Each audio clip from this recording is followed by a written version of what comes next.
He wasn't my son, but I loved him as if he were until the last hair that life tore out of me.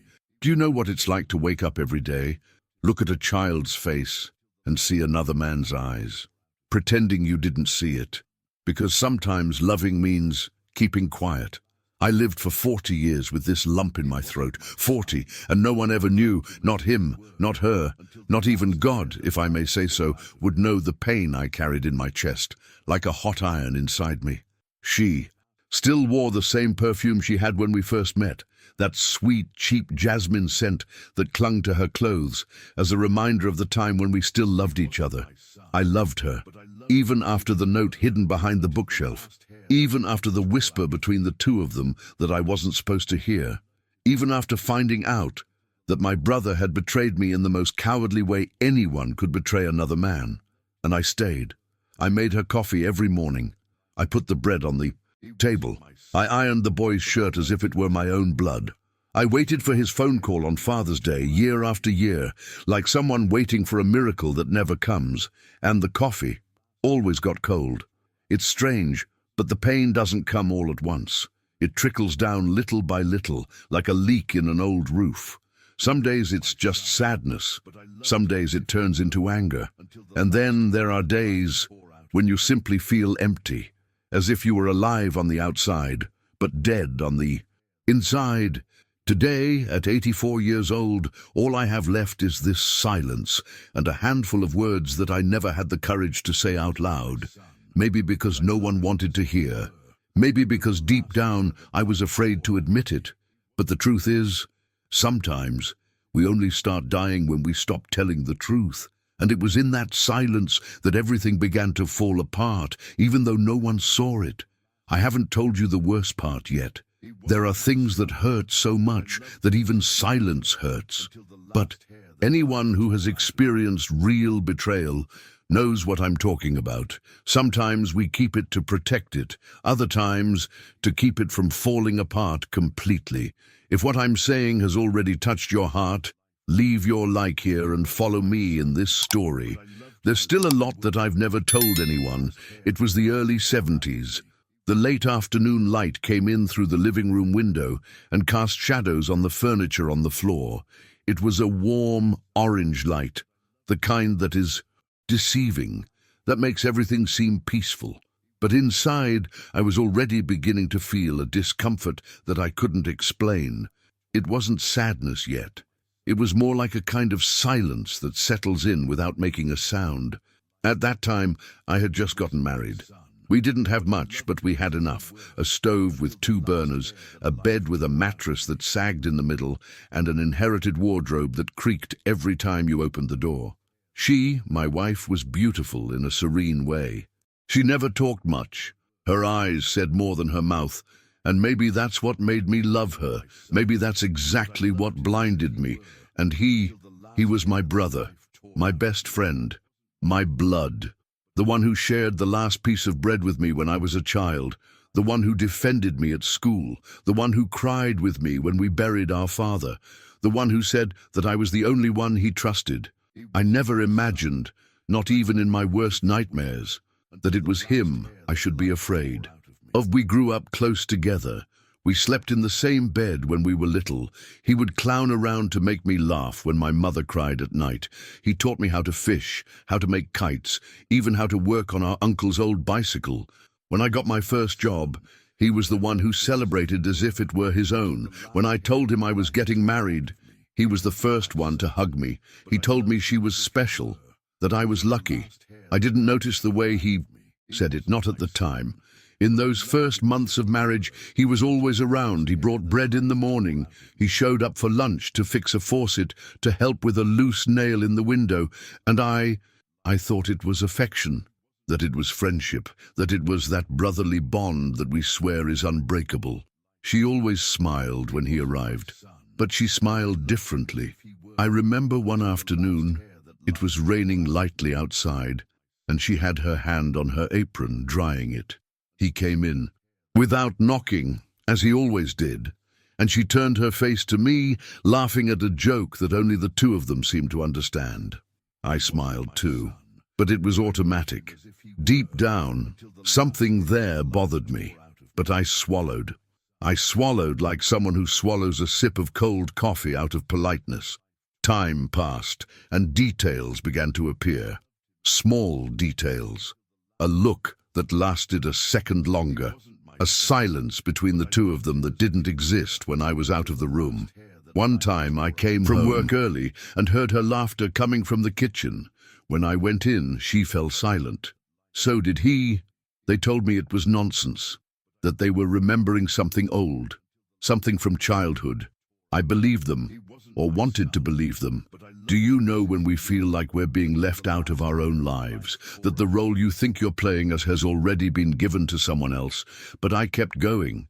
Because back then, men didn't cry, men didn't suspect, men supported, and that was it.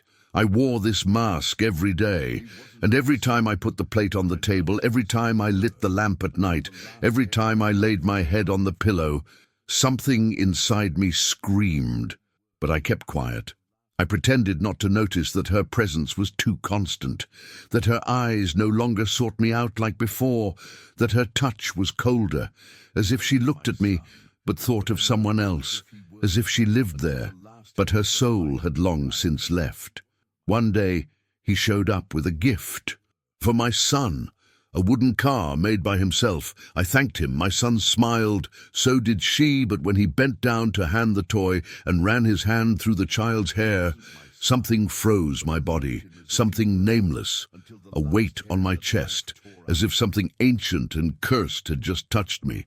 That child, so mine, and at the same time, their voices echoed through the house when they thought I wasn't there. I pretended not to hear. I became an expert at pretending, and every time I pretended, a piece of me died. But I'd rather die a little each day than face the whole truth all at once, because I knew that if I found out, I would be lost. I wouldn't have a brother anymore, no wife, no son. And then I did what cowardly men do.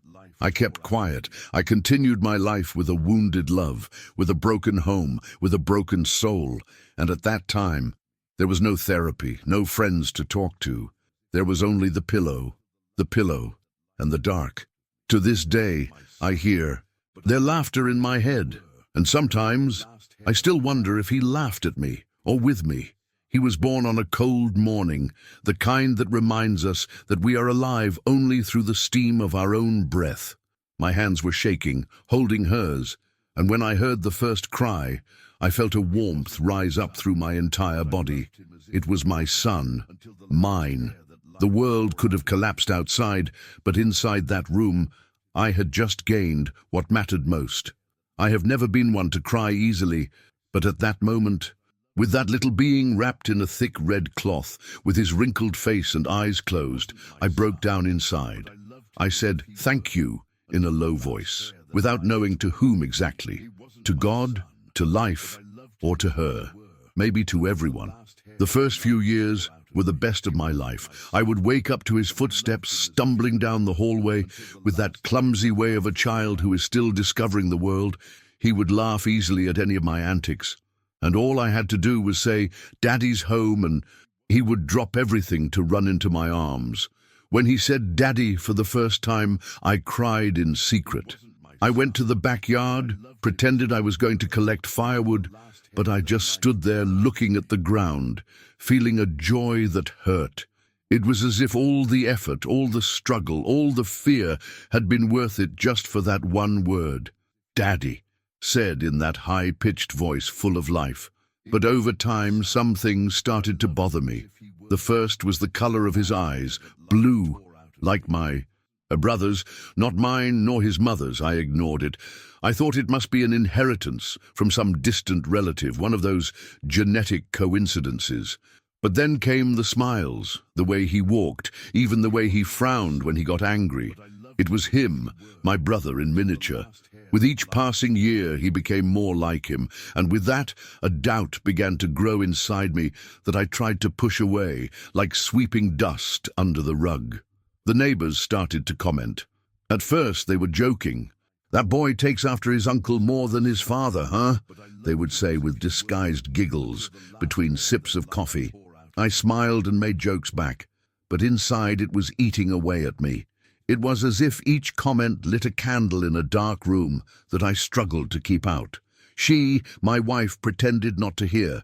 She would change the subject, laugh quietly, and continue washing the dishes, as if nothing had been said. But what hurt me the most wasn't the jokes from others. It was the way she looked. At the boy when his brother was around, there was a sparkle in her eyes, a tenderness that wasn't just a mother's. It was something else, something more intimate, a misplaced affection that made me uneasy. And he, my brother, kept showing up more and more, always with excuses, a stove part that needed fixing, a loose piece of wood on the roof, some news that needed to be told in person. And I let him, because I trusted him, because, despite everything, he was still my brother. Until the late hours visits began. He would show up late in the afternoon when I hadn't yet returned from work. One time, I arrived earlier than expected. The door was ajar. I heard muffled laughter, a sudden silence as I pushed the old wood with the palm of my hand. They were sitting at the table, the child between them, a glass of milk half full. Nothing major, apparently, but her gaze pierced me like a knife. It was the gaze of someone who had been caught, not in the act, but in the feeling. I said nothing. I never did. I continued living within the walls of that house as if I were living inside a secret. His toys scattered on the floor, his drawings stuck to the wall, his little hands holding mine. All of this kept me there. It kept me going. Because despite everything, he was my son. I felt like he was part of me. Every smile, every new word, every time he called me Dad, was a patch on the tear that no one saw. But the truth, even silent, has a cruel way of screaming. And in that house, it had been screaming for a long time. It was a sultry afternoon, the kind that seems to weigh on the body. I had come home early without warning. The boss had to go out, and he let us out early. I got home, pushed the door open with the key in my hand, as I always did. I didn't hear a single sound, just the creak of the dry wood under my footsteps and the ticking of the wall clock, which always seemed louder when the house was quiet. I went straight to the bedroom.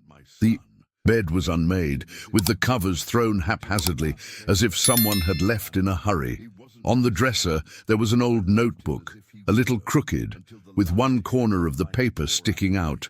I almost left it there, but something, I don't know if it was intuition, anger, or just the tiredness of living in distrust, made me carefully pull out that folded paper. It was a note, yellowed, folded 3 times. The handwriting, his. I recognized it right away, that crooked way of writing the letter. E, the rush at the end of words.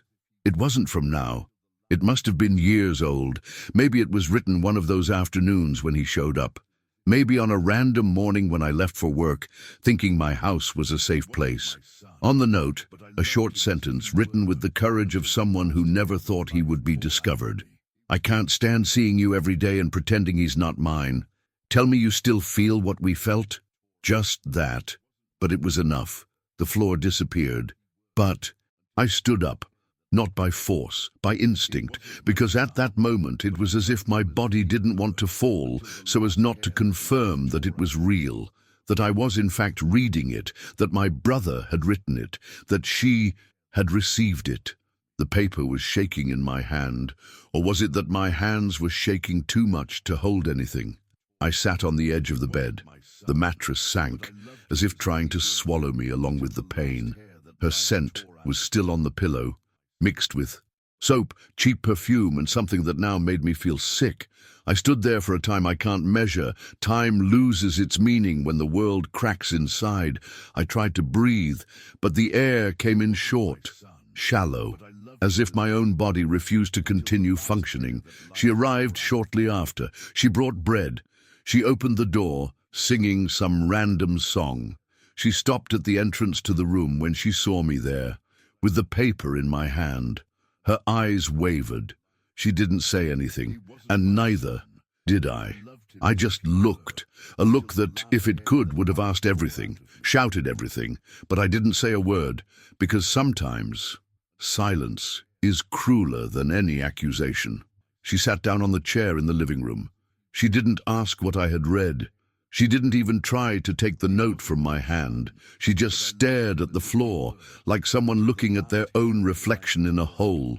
And I stayed there, sitting, not knowing whether to cry, scream, run away, or pretend I hadn't seen anything, because the truth is, after a certain point, we don't know what to do with the pain anymore. And in that moment, for the first time in my life, I wished I had no heart, because a man who loves shouldn't have to go through this. Do you think that in my place, you would have opened that letter? I could have asked, I could have screamed, I could have shown the note and demanded an answer, an explanation, an apology, anything that would ease the weight of what was crushing me inside. But I didn't. I kept quiet. I looked at her, I looked at the paper, I looked at nothing, and I kept quiet. Because in that moment, I understood that no words I could say would fix anything, and that, perhaps no matter what I said, what was broken inside me would never be put back together. The boy was in the backyard, playing with a cardboard box he pretended was a car. The sound of his voice, laughing loudly, pierced me more powerfully than the note. I heard him say, "Daddy, look!" And that was what destroyed me, because he called me Dad, with the same truth as someone who believes the sky is blue, that water is wet, that love is simple. And in that moment, I knew I couldn't take that away from him, not for her, not for me, not for anyone. I swallowed that truth like someone swallowing glass in the name of love, not for her, not anymore, but for him, because no matter what, I was the one who held his hand on nights when he had a fever. I was the one who ran him to the clinic when he fell and cut his jaw open. I was the one who rubbed ointment on his back when those little allergy spots appeared. I was the one who hugged him when he woke up scared in the middle of the night. I was the father, even if the blood said otherwise, even if fate laughed in my face. She looked at me in silence. She didn't try to justify herself. She didn't cry. She just lowered her eyes, as if she knew that any word would only make the wound worse. And I simply decided that I wasn't going to let my son grow up among the rubble of our ruin. Not because of him. Never because of him. I kept putting food on the table. I kept calling him my son. I kept going to school meetings, teaching him to ride his bike, telling him bedtime stories. I did it with heavy eyes and a broken heart, and each day was like walking barefoot over broken glass. Each daddy of his was a patch and a knife. I smiled, and inside I bled, but I never let him see it.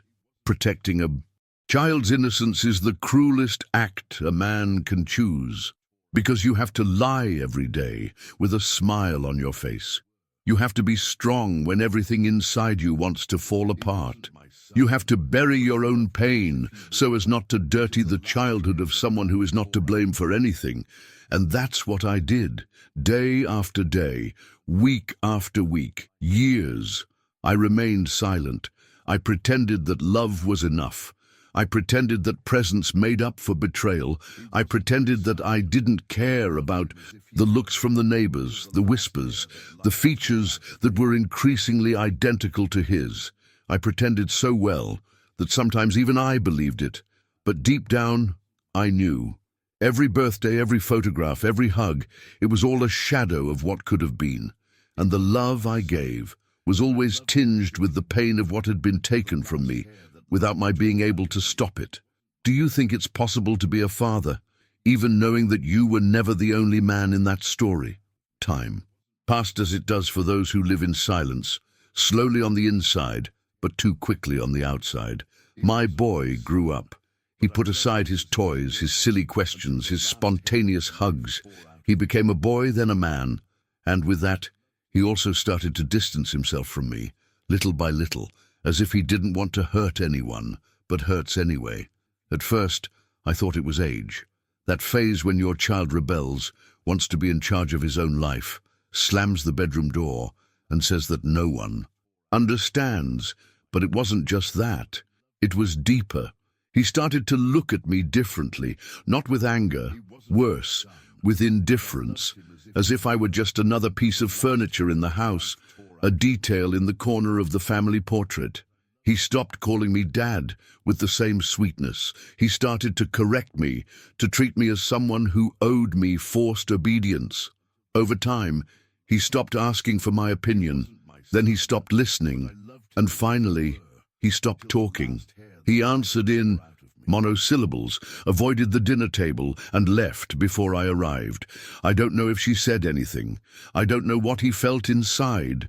I just know that day after day I lost my son without him knowing what I was hiding for him.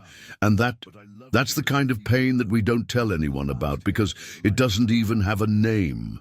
There was one Christmas when he didn't even come home. He sent a dry message. "I'm fine. Happy New Year." That's when I realized that, even without knowing it, he had already left me. And there, sitting at the table with 2 cold dishes and silence between the chairs, I asked myself, who exactly did I keep this secret for?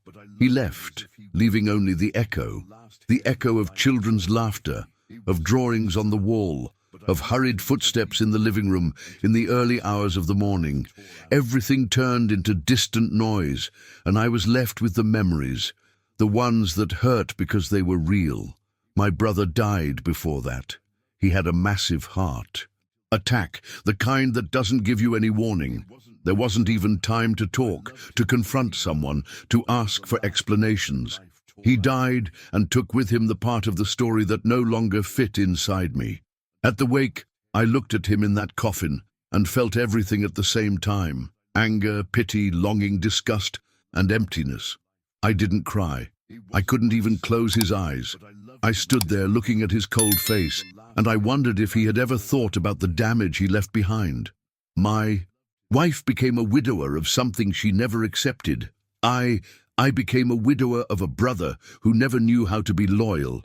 And my son became a stranger with my last name. The secret, that yellowed piece of paper kept among old books, remained untouched. I thought about burning it. I thought about tearing it up. I thought about giving it to him, along with a letter. But I did nothing, because sometimes silence is the only air that pain can have.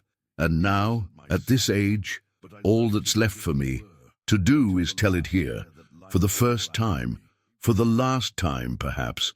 Have you ever seen a man forgotten like that by his own family? Sometimes I sit in that same old chair in the living room, the one that creaks when I lean against it, and stare at the wall. There's nothing on it, no paintings, no portraits, just emptiness. But that's where I see myself most. There, where no one looks at me, because it was in that blank space that I spent most of my life, absent from the gaze of others, present only in my memories. I was a father. I was a father like few others. I woke up early, worked late, saved the best piece of bread for him, lied about not being hungry just to see him eat more. I fixed his bike, made kites, drew monsters with charcoal on the ground in the backyard. I taught him to walk, to write, to respect. And even when it hurt, even with that note burning in my memory, I continued to be what he needed. A haven, a home, a name to call Dad. But he never looked at me like someone who loved me. Never. And today I understand. Maybe he never felt that way about me. Maybe his heart was tuned to another frequency, one that I could never reach. Because no matter how much I gave, he always seemed to be lacking. Always absent, even when he was in the next room. Do you know what it's like to hug someone who stiffens in your embrace? It's like trying to warm ice with your bare hands. And I did that for years. And now that I look back, I realize that maybe I was the father of someone who never loved me. And that's not anger. It's just the echo of loneliness, because loving without return is a kind of exile. And she left without saying a word to me. One night she simply didn't wake up. She was lying down, with her hands crossed on her chest, as if she had made peace with her own guilt. But not with me. Not a letter. Not a request for forgiveness. Nothing. She took my truth with her. She buried in the coffin the only chance I would have of hearing a sincere "I'm sorry." She took with her the only witness to what I lived in silence, and I was left here old, with empty eyes and empty hands, holding memories that only I know. There are days when I think that maybe she suffered too, that she carried guilt, that she cried in the shower, hidden, so as not to hurt me anymore. But there are other days when I only remember the muffled laughter between the two of them, the knowing looks, the absence. And on those days, all I feel is a bitter taste in my mouth, a taste that won't go away even with strong coffee. She died in silence, just as she lived the last years by my side. And I kept breathing, out of pure stubbornness, because a broken man also survives, sometimes even more than he should. Today, she's no longer there. He is no longer there. There is only the echo of what I was, and an old man sitting in his own story, trying to understand where he got lost. If I could go back in time, if someone put in my hands the chance to relive everything, to retrace the path, with the head I have today, with a wounded, calloused heart, but still beating, maybe I would hesitate. Maybe I would stand still at the same spot for hours, like someone facing a crossroads where all directions lead to pain. And if someone asked me, would you have told the truth? I would still answer, maybe not. Not out of cowardice, not out of lack of strength, but out of love. For that kind of love that no one teaches and that almost no one understands. A love that doesn't shout, that doesn't demand, that doesn't charge, but that simply remains, even when it bleeds. The love I had for that boy was like that, silent, deep, firm, even when he rejected me, even when his eyes, as an adult, passed over me as if I were just a shadow in the room. The truth is that there are silences that are heavier than any words, but there are also silences that protect, that sustain, and mine was that shield, a wall built with my own tears, between him and the pain that that note could cause, because what good would it do him to know that it wasn't mine, that his blood didn't run in my veins, that the name he carried was the legacy of a deception, of a betrayal? What good would it do, unless to relieve me, to wash my wounds? And even that relief, I doubt it existed, because you cannot wash with truth that which has been stained with love. And the love I gave, oh, no one can take that away. If from me, not time, not contempt, not forgetfulness, it was true love, the love of someone who wakes up early to make milk, even after a sleepless night. The love of someone who holds your hand when you have a fever, who stays outside the school just to see you coming in and know that you are safe. The love of someone who listens, even when all you hear is silence. The love of someone who teaches you to pray, to tie your shoelaces, to apologize. The love of someone who keeps all your drawings, all your notes, even the ones scribbled without meaning. A father's love, even though I was never actually the father. I've heard a lot of people say that fathers are the ones who raise them, but most people just say that. I lived it with every cell in my body, and it wasn't easy, because contrary to what they say, loving someone who may never have loved you is a daily sacrifice, a mourning that never ends, a wait that never has an answer, a hug that comes back empty. But I went all the way, every birthday, every achievement of his, every step. I was there, invisible perhaps, ignored many times, but present. And when he started to pull away, to treat me like someone who no longer belonged, I kept going. I kept going to graduations, presentations. I kept asking how the day was, even when the answer was just whatever, because I didn't know how to love any other way. Because even though it hurt, I chose to stay. She left before I could hear anything that made sense. She didn't leave a note, an explanation, an attempt to make amends, just that vacant look in her eyes for the last few years, that way of someone who carries guilt but doesn't have the courage to face it. Sometimes I think that maybe she was afraid that I would explode, that I would throw everything in her face, that I would expose her. But no, I never wanted that. I just wanted to understand.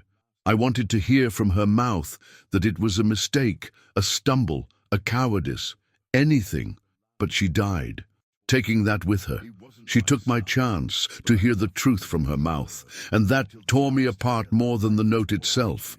And now, at the end of the road, when everything is more silence than noise, everything is more memory than future, I sit here with myself, thinking about what is left of all this.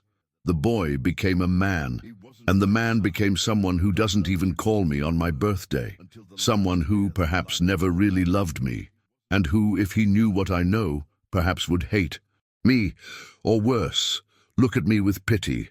And that I couldn't bear. But even so, even with all of this, I would go back and do everything the same. Yes, the same. Every gesture, every silence, every step, even the ones that took me to the abyss, even the ones that left me alone at the end of the day. I would do it all over again, without taking anything away or adding anything, because the love I gave didn't come from them. It wasn't born from what I received. It didn't need applause, recognition, or gratitude. The love I gave was mine, only mine, and maybe because it was so mine, it was what I had left when everything around me was falling apart. I loved by choice, not by contract. I loved because inside me there was still a man whole enough to give without expecting anything in return. A man who knew the value of a hug, even if it was not reciprocated. A man who knelt beside his son's bed to pray, even if the boy no longer repeated the words.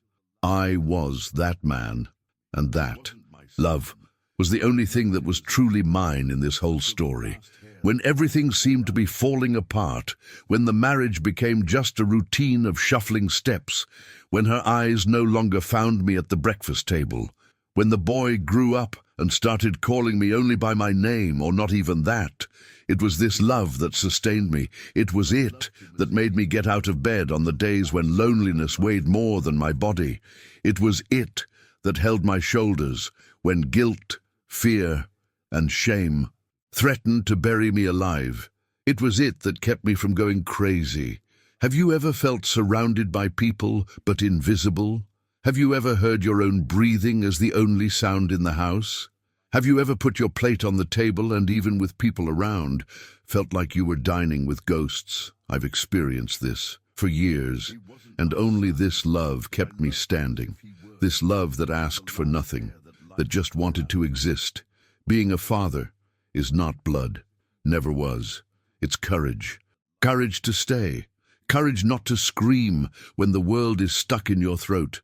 Courage to see your reflection being erased from your child's gaze and still continue to care for him with the same hands, the same affection. It's having to smile even when everything inside you is in ruins. It's renunciation.